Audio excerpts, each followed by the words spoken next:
बाड़ू रसीला देखी मनावा भइल हमर गिला पहाड़ा लागत बाड़ू रसीला देखी मनावा भइल हमर गिला कैसे के करे सबर ये जान बतिया लो नामा हई कमरिया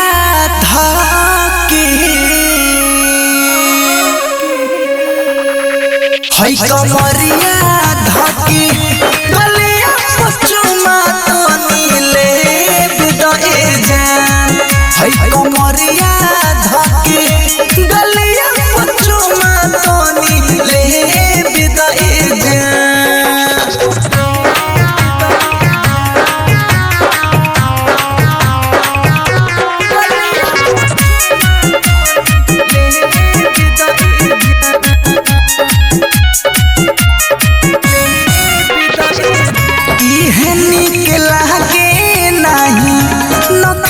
तोहार हो उहे दे तो जवन बाटे बखरा हमार हो अब हमारा से जाना बर्दाश्त होई हो बोलो सही एनर्जी हमार नाश होई हो हम कैसे रही दिलवा हमार मारता उफान हई कमरिया धाके हई कमरिया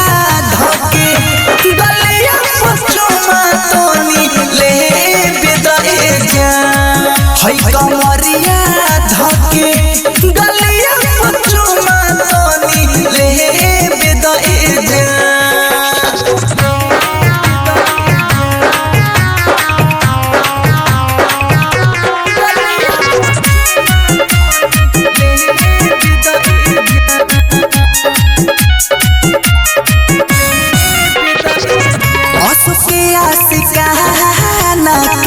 कबल तड़पैबू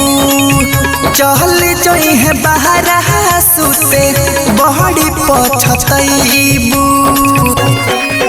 आज खेला से जरिया पखास होई हो आज साया सारी गोरी तुहर नाश होई हो इतना जे करबू न खड़ा तेरी हो जाई जिया हई कमरिया धाके हई कमरिया